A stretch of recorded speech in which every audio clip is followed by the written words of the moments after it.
Well, Congressman, now I'm going to get you to react to what you heard. I hope you could hear some of that interview. I know we had some audio issues.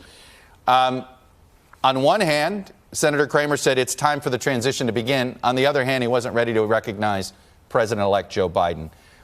Is that helpful or harmful to the cause right now? Well, it's harmful to the cause. One, it undermines the confidence in American government. This was a fair election. Joe Biden won by over 6 million votes in the popular vote, 306 electoral votes, which is the exact same number that Donald Trump had that he called a landslide. So Joe Biden won with a mandate and a landslide, and now it's time to transition. And look, the senator said that he didn't see much harm being done. That's just not true. And the one thing that's important about Joe Biden is he understands the pain of losing loved ones. And so when we think about COVID-19 that's cost us over 250,000 Americans, and we're going to have a vaccine, then we need to be meeting. We have to distribute the vaccine to over 300 million people, and that will save lives. So we want to get in there right now, not talk to former officials, but talk to the people that are in there right now doing the job so that we can be ready to finish or start distribution of vaccines on day one. And then the last point I'll make is one of the reports of the findings of the 9/11 Commission was that because the transition was short and failed, it left us more vulnerable for a 9/11 type attack. So we should be getting the national security briefings. We should have access to everything in the federal government that we're supposed to, and we hope that the GSA administrator is going to do that soon. I was just going to say, given all of the things that have happened over the last 24 hours and what's going to happen tomorrow. Tomorrow is certification day in Pennsylvania. The lawsuit, the one fig leaf of a lawsuit tossed out in Pennsylvania. If it doesn't start tomorrow, and it certainly seems like there is plenty of reasons why it should, what is your recourse? What does President-elect Biden do next? Look, we will explore every avenue. We expect it to start. The certification in Pennsylvania is a very big step. We are doing everything we can. We've named White House Chief of Staff, 13 White House senior officials. This coming week, we will start to name the cabinet, people in the cabinet. And we expect the FBI, and we need the FBI to start background checks and the other things that go with transition. So we will continue to push it with the Trump administration, but we won't take any avenues off the table. Your friendship with Steve Scalise, Republican from Louisiana, is well known. Both of you talk about it because it's so rare to have bipartisan friendships in this town these days. Have you talked to him and reached out to him? I mean, if relationships matter, his voice would be a big one if it uttered the phrase President-elect Biden. What does he say to you?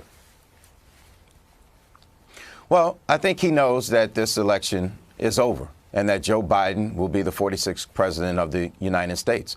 It's just amazing to me the grab that this president has on the Republican Party and the reluctance that members have to come out and tell him the hard truth. And that's just not with Congressman Scalise, but it starts at the minority leader in McCarthy, goes over to the Senate with Leader McConnell.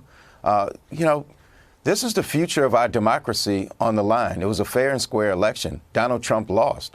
And so at some point we have to move on. But this Republican Party has been very reluctant to stand up and tell the emperor that he wears no clothes. You know, Steny Hoyer, the number 2 leader on the Democratic side, said, I think this borders on treason. He is undermining the very essence of democracy, which is you go to the poll, you vote, and the people decide. There's no doubt that the people decided. Those are strong words. Do you concur with them?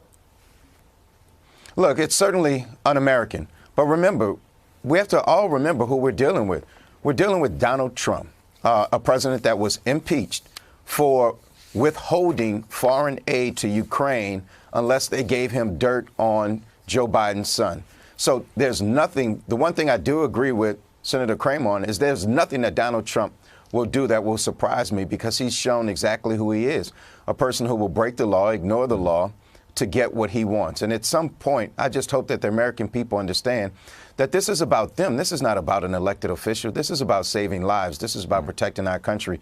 And all of these people that are waking up in economic and financial instability and ruin because of our failed coronavirus response. Yeah. We need to be doing something for them right now. Before I let you go, you have a unique perch. You were the national co-chair for Joe Biden's campaign. You're a pretty active and high-level Democrat in the House. So answer me this question. Joe Biden won the White House, but Democrats lost seat in the House. Why? Look, it was a rough and tough election, and I will say this, and I've gone back and looked at numbers and other things.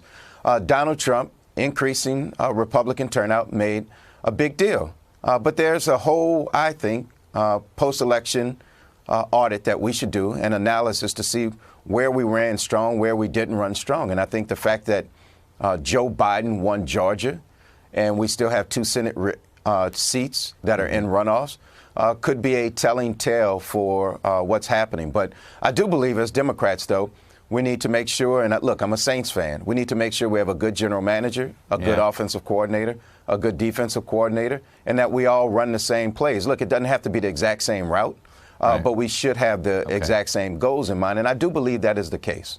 And so we will continue to push and let the voters decide. Cedric Richmond, for a few more days or weeks, you'll be a Democratic congressman from Louisiana, but soon you will be a major player in that West Wing with President-elect Joe Biden. Thanks for coming on. Apologies for the audio issues at the start. Thanks for having me, Chuck. Hello from Washington. I'm Chuck Todd, and thanks for checking out the Meet the Press channel on YouTube. Click on the button down here to subscribe and click over here to watch the latest interviews, highlights, and other digital exclusives.